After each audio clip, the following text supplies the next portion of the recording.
Okay, hello. I would like to present a case which will be a bit different than all the previous cases, since we actually haven't established the final diagnosis yet. So I hope that in the end of this presentation you will help us with your opinion and maybe offer some new ideas about further diagnostic tests or differential diagnosis. Our patient is female, 75 years old. She's a doctor, she works as a general practitioner, and her troubles began in 2005 with numbness and tingling in the other aspect of the right foot.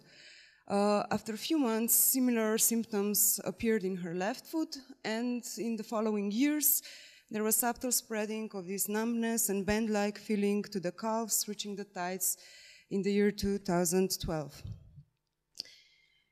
In 2013, she came to our clinic. It was the first visit at our clinic, and the reason was because she had a feeling that her symptoms are rapidly worsening. She began noticing twitching of calf and thigh muscle, occasionally also of the muscles in her arms, trunk muscles, and lately also muscles around her eyes. Beside this numbness in her legs, also the pain appeared, which was dull and moderate severity, was worse when she was tired or after any physical activity. Because of this lack of feeling in her feet, she stopped driving a car. She had difficulties with the balance, although she didn't report any falls or accidents because of that. In the last months, she also noticed that her hands are not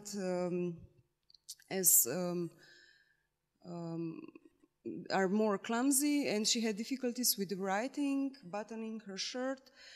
And to make story even more weird, she began to have double vision, which was different with body position. And when she was lying on the left side, she had vertical images, and when she looked to the right, the images were horizontally displaced. And this double vision was worse when looking at near objects. In the last year, she also noticed that she has lost her appetite and lost a few kilograms in the last year. From previous medical history, she reported she had injury of her coccyx when falling down the stairs in 1949. About 15 years ago, she was operated because of hyperthyrosis, and was then treated with substitutional hormone therapy. She had a history of at least 5 years of depression, was treated with sertraline, and she stopped taking her antidepressant in the beginning of 2013. And she also had known dyslipidemia. Her family history was unremarkable in terms of neurological condition. And from medication, she was currently taking, as I already mentioned, levothyroxine and bisoprolol, atorvastatin, pregabalin for the pain that appeared, and hormone replacement therapy for menopause.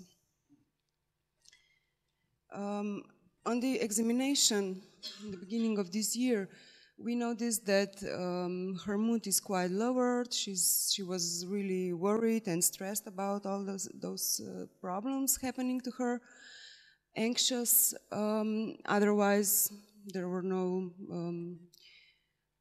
changes in her mental or cognitive status. Examination of cranial nerves was normal. In her upper extremity, she reported reduced sensitivity to light touch, pinprick, and temperature in the lower part of the forearm, symmetrically. Proprioception was normal. And in the lower extremities, we noticed hypertrophy of the great toe abductors with, and also pretibial muscles. Reflexes in the lower extremities were absent. And she had diminished sensitivity to light touch, pinprick, temperature, in the lower part of the calves, and also proprioception was disturbed, and she had impaired vibration sense up to the knees. Romberg sign was positive, her gait was normal, and we didn't notice any difficulties with her balance on examination. Somatic status was normal. So if I just summarize briefly, we have a female patient in her 50s with around 7 to 8 years of history, mostly sensory symptoms, which are kind of symmetric. We have distal pattern and not much to use in the neurological status. First, I will just go through the electrophysiological studies, and the first EMG was made in 2010 and was normal. Again, they repeated the EMG in July 2013, and in the nerve conduction study there was mildly prolonged distal latency for the median nerve through the wrist bilaterally, and also sensory part, which was compatible with mild carpal tunnel syndrome, which was actually asymptomatic. The needle EMG revealed some mild, subtle, chronic neuropathic changes in the lower cervical segments and in calf muscles. After examination at our clinic, we repeated the EMG, and the nerve conduction studies were normal, and interestingly also the sensory conduction study for cerebral nerve was normal, also the latency and amplitude, which was kind of surprising. And there was an impression of progression of changes on the needle EMG, since there were subtle signs of acute denervation in calf muscles, beside the already mentioned chronic changes. Since the clinical picture is dominated by the sensory symptoms, we also performed sensory evoked potentials, which were more or less the same in September 2013 and also in February this year. And there was a mildly prolonged cortical response, and the findings were compatible with proximal, peripheral, or central pathology. Because of that, we continued with structural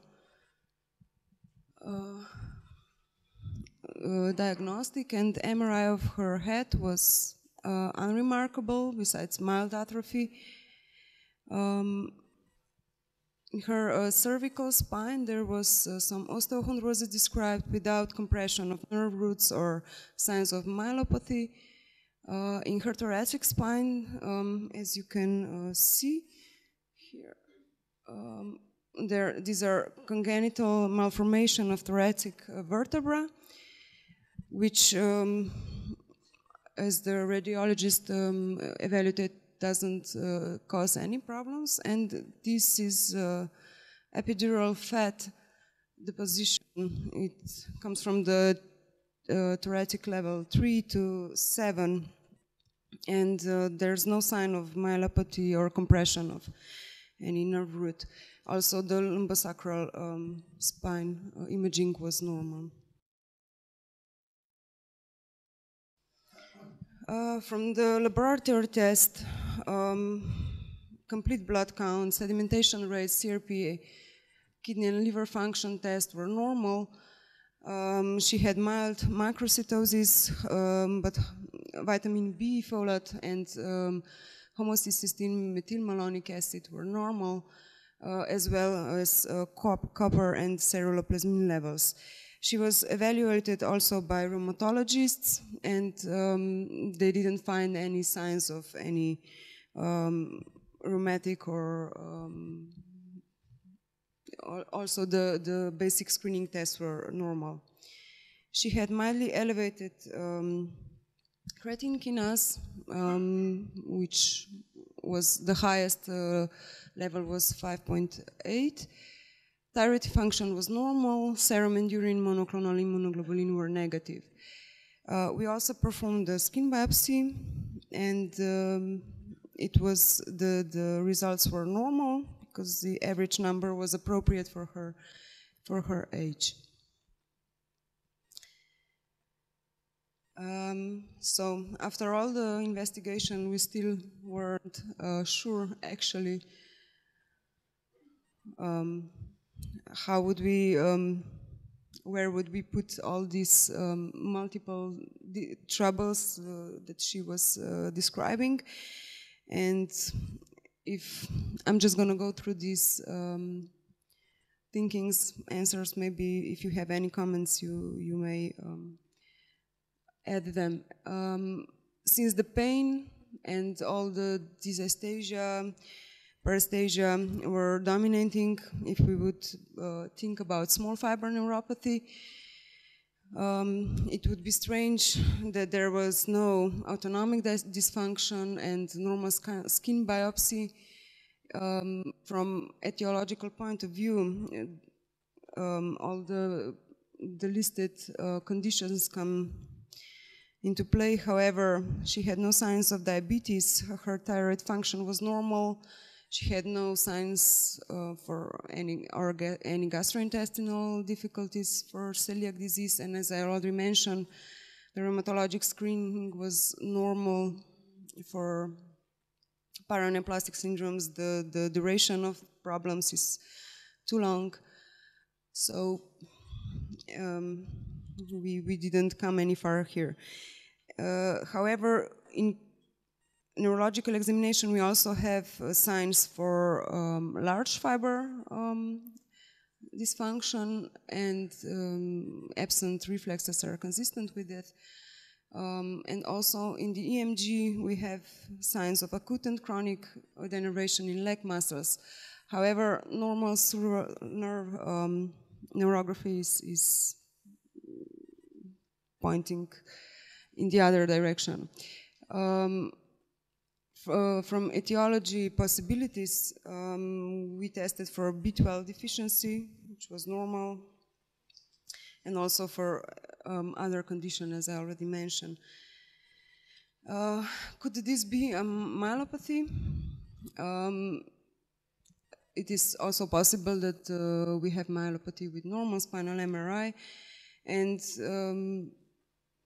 facts supporting this theory are normal sensory neurograms, delayed cortical responses. With lesion in the dorsal column, we would also see absent lower leg reflexes, paresthesia, sensory ataxia.